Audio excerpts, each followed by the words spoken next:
Perkenalkan, nama saya Dinda Linda Disa Fitri, mahasiswa dari Universitas Buana Perjuangan Karawang, kelas FM 18A dengan NIM 184162482011119. Di sini saya akan mempresentasikan tentang efek antidiabetes dengan antioksidan dari kayu manis dalam tipe 2 yang tidak terkontrol dengan baik pasien diabetes Irak, acak uji klinis kontrol plasebo.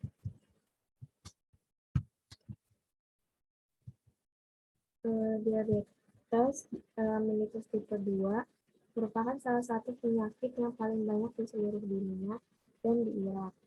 WHO memperkirakan prevalensi sebanyak 340 juta orang dengan diabetes di seluruh dunia pada tahun 2013. Prevalensinya diperkirakan berlipat ganda antara tahun 2005 dan 2030. Dan proporsi lebih besar dari peningkatan ini akan berada di negara berpenghasilan rendah hingga menengah di Asia, Afrika, dan Amerika Selatan. Kayu manis sendiri adalah salah satu bumbu yang paling banyak digunakan dalam makanan dan industri minuman. Di seluruh dunia juga telah diakui dengan baik untuk sifat obat untuk waktu yang lama. Kayu manis diketahui memiliki sifat antiinflamasi, antibakteri, dan antioksidan.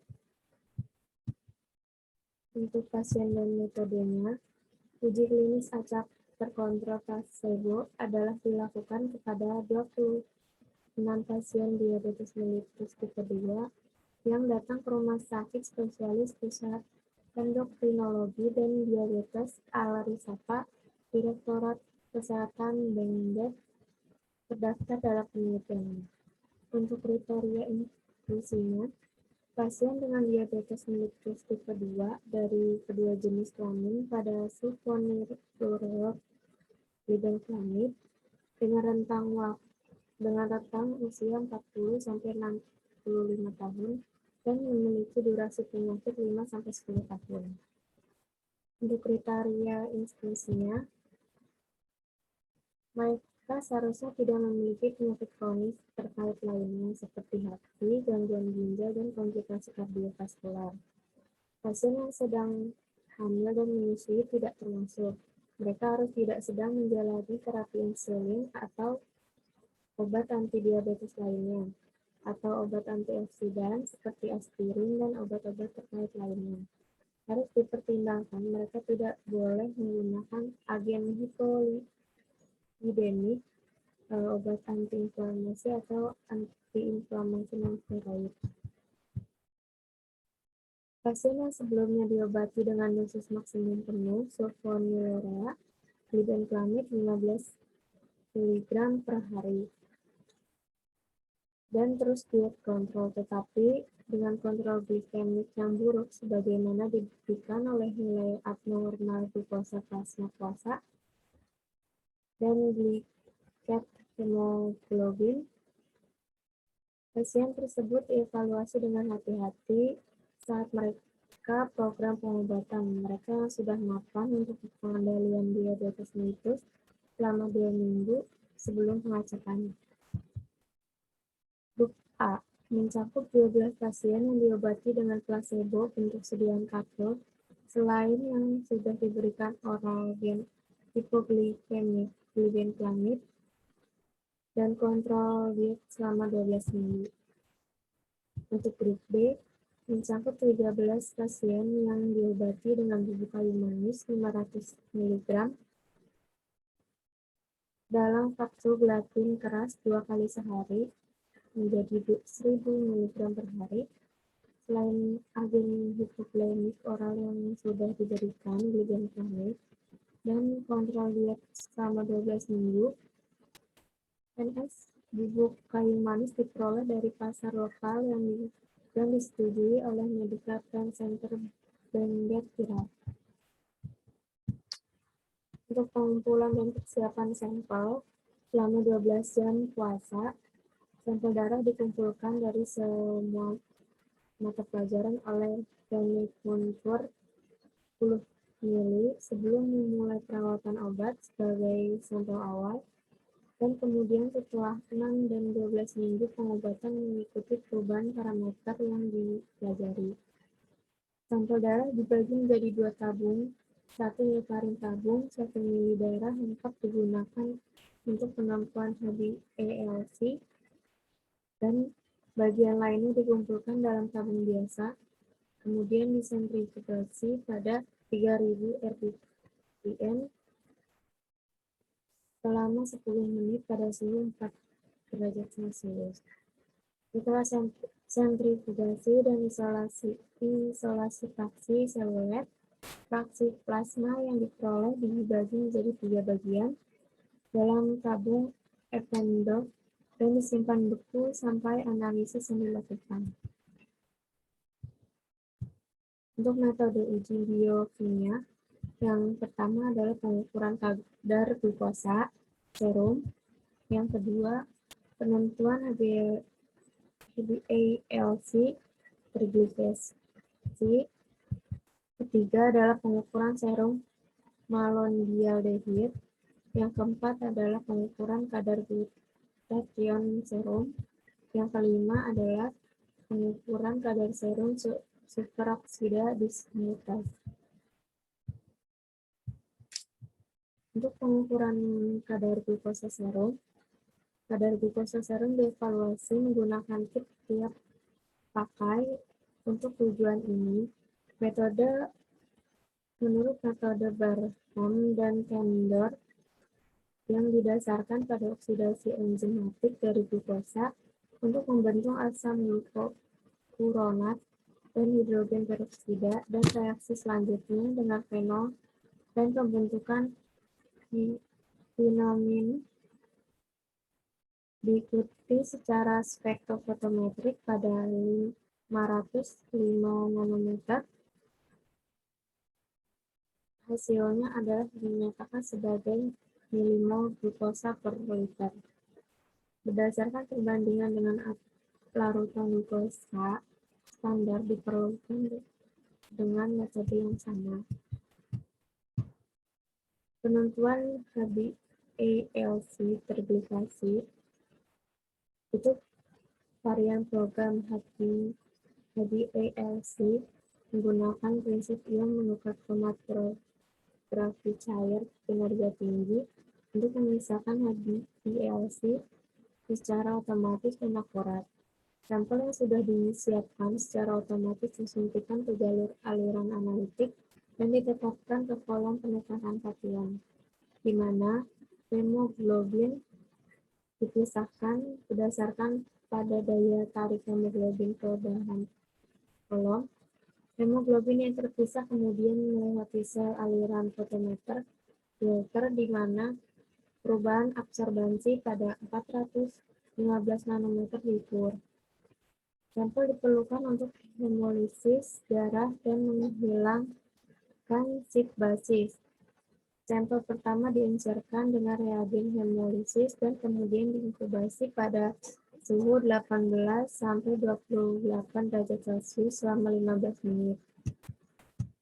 Untuk pengukuran serum malondialdehyde, malondialdehyde adalah produk sampingan dari peroksidasi lipid dan pengukurannya didasarkan pada reaksi asam tiobarbiturat dengan malondialdehyde membentuk adukan malondialdehyde asam tiobarbiturat 2 sesuai standar metode Stock dan Dormani yang dimodifikasi oleh Gilbert dan kawan-kawan.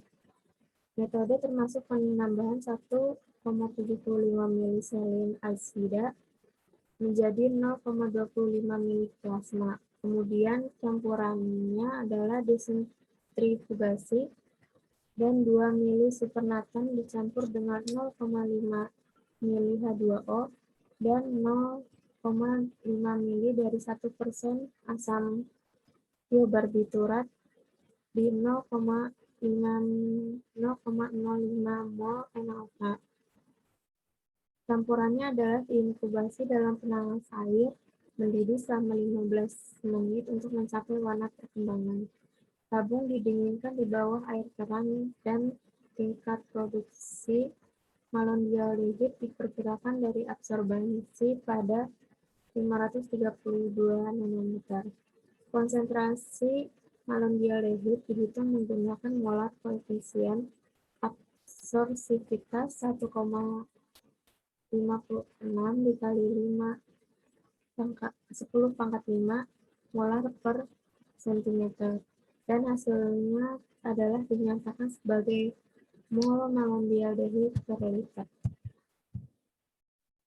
Untuk pengukuran kadar glutathione serum, kandungan glutathione serum diukur sebagai kelompok Sulfihildir total adalah diukur menggunakan metode Godin dan kawan-kawan.